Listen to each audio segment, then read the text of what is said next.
Hello friends, welcome to my YouTube channel the web education. So friends, এই মুহূর্তে আপনাদের জন্য একটা গুরুত্বপূর্ণ আপডেট, সেটা হচ্ছে 26 জন প্রাথমিক শিক্ষককে ঘিরে নতুন মামলা এবং এই মামলা হাইকোর্টের কড়া নির্দেশ, যেখানে বাতিল হতে পারে এই সমস্ত প্রাথমিক শিক্ষকদের চাকরি। তো কী নির্দেশ দেওয়া হয়েছে, মামলার তথ্যটাই বা কী, কেন তাদের এই 26 জনের তদন্ত শুরু করতে বলা হয়েছে এবং নির্দেশে বা কী কী তথ্য উঠে আসছে, সমস্তটা আপনার সামনে তুলে ধরার চেষ্টা করব। তো সকলে ভিডিওটা শেষ পর্যন্ত দেখুন এবং যারা চ্যানেল নতুন ভিউয়ার্স রয়েছেন, অবশ্যই বলবো এই ধরনের গুরুত্বপূর্ণ নিউজ, কেস আপডেট, নোটিফিকেশন সংক্রান্ত তথ্য পাওয়ার জন্য অবশ্যই চ্যানেলটি সাবস্ক্রাইব করে পাশে থাকা বেল নোটিফিকেশন করবেন। তো চলুন বেশি কথা না বাড়িয়ে ডিটেলস আলোচনা করা যাক, তথ্যটা কী কী উঠে আসছে।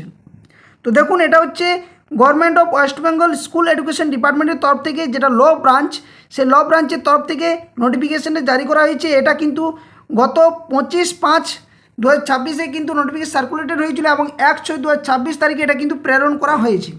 যেখানে মূল যে বিষয় সেটা হচ্ছে কি না, দুটো সাবজেক্ট রাখা হয়েছে মামলার মধ্যে। একটা হচ্ছে কি WPA নাম্বার দিয়ে দেওয়া রয়েছে 5617 অফ 2024, যেটা হচ্ছে লক্ষ্মীগিরি নায়েত versus the state of West Bengal and others মামলা। এবং আরেকটা হচ্ছে WPA নাম্বার দেওয়া রয়েছে 2622 অফ 2024, যেটা হচ্ছে Hariprasad Pauri versus the state of West Bengal মামলা।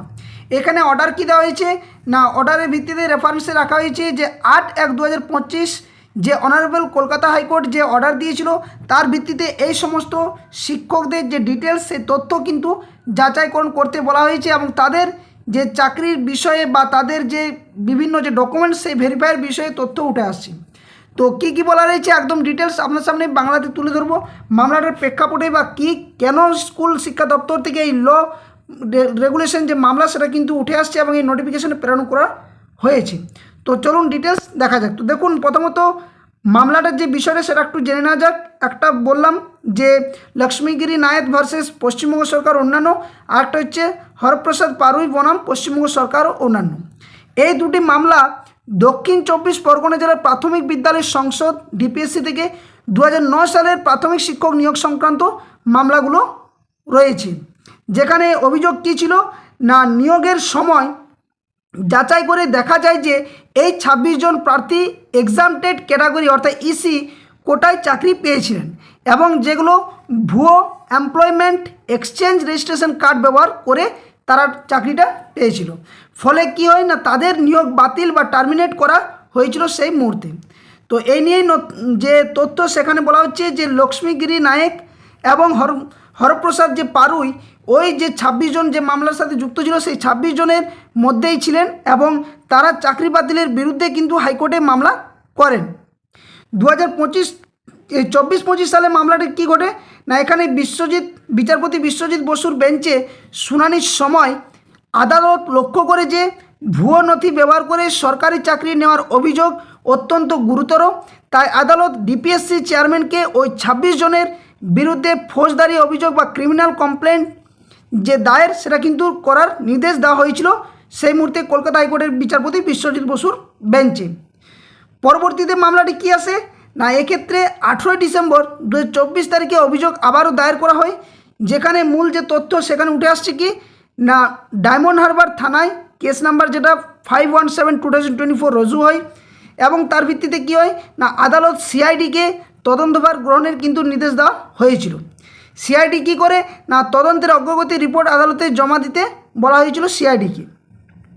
এরপর যে 8/1/2025 সেখানে একটা গুরুত্বপূর্ণ আদেশ আসে, যেখানে কি বলা হয় না, শিক্ষা দপ্তর 2026 সালে স্কুল শিক্ষা কমিশনারের কাছে মামলার বর্তমান অবস্থা জানতে চেয়েছে। যেটা এই যে মূল নোটিফিকেশন যেটা দেখালাম, যেটা নোটিফিকেশনের যে তথ্য বা নোটিশ, সেখানে কি বলা হয়েছে সেটাই।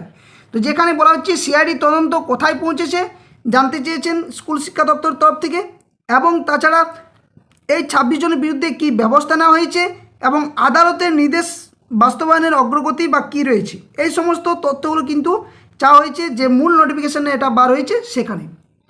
এখানে মূল বক্তব্য কি না, স্কুল শিক্ষা দপ্তরের পক্ষ থেকে স্কুল শিক্ষা কমিশনারকে জানানো হয়েছে যে উল্লিখিত মামলাগুলির বিষয়ে 24/2/2025 তারিখে পূর্বে একটি চিঠি পাঠানো হয়েছিল।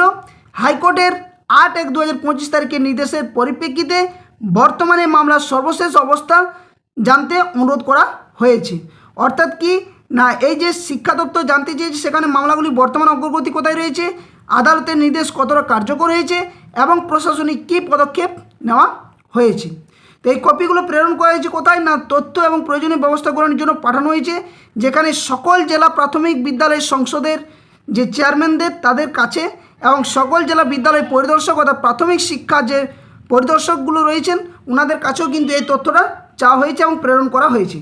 তো তারই ভিত্তিতে কিন্তু এই তথ্যগুলো নেওয়ার চেষ্টা করেছে স্কুল শিক্ষা দপ্তর তরফ থেকে। এবং এই যে 26 জনের চাকরির যে বাতিলের যে অর্ডার বা যে তথ্য সংগ্রহ সেই বিষয়ে একদম ডিটেলস খুঁটিনাটি তথ্য জানতে চেয়েছে এবং তারই ভিত্তিতে এই সমস্ত যে শিক্ষকরা রয়েছেন তাদের কিন্তু ব্যবস্থা পরবর্তী নেওয়া হবে। তো এই নোটিফিকেশনের মধ্যে যেটুকু তথ্য উঠে আসছে সেটা আপনার সামনে শেয়ার করলাম, এটুকুই এখানে বলা রয়েছে। আশা করছি আপনারা এই তথ্যর মধ্য দিয়ে পুরো যে ডিটেলস কী ঘটেছিল, কী আপডেট আসছে এবং কেনই বা তাদের এই নোটিফিকেশানে জারি করা হয়েছে তার তথ্যটা আপনার সামনে শেয়ার করার চেষ্টা করলাম। ভিডিওটি ভালো লাগলে অবশ্যই ভিডিওটি লাইক করবেন, বাকি শেয়ার করবেন। আর যারা চ্যানেল নতুন ভিউয়ার্স রয়েছেন অবশ্যই বলবো চ্যানেলটি সাবস্ক্রাইব করে পাশে থাকা বেল নোটিফিকেশন করবেন এই ধরনের গুরুত্বপূর্ণ নিউজ, কেস আপডেট, নোটিফিকেশন সংক্রান্ত তথ্য পাওয়ার জন্য। আর যারা ফেসবুক পেজ থেকে দেখছেন অবশ্যই বলবো ফেসবুক পেজটি ফলো করে রাখবেন। ভিডিও ডেসক্রিপশন বক্সে দেওয়া official Telegram channel link, official Facebook পেজে লিঙ্ক দেওয়া রয়েছে, সেখানে অবশ্যই আপনারা যুক্ত হয়ে যাবেন। তো ভিডিওটা এখানেই শেষ করছি। ধন্যবাদ। জয় হিন্দ। সকলে সুস্থ থাকুন, ভালো থাকুন।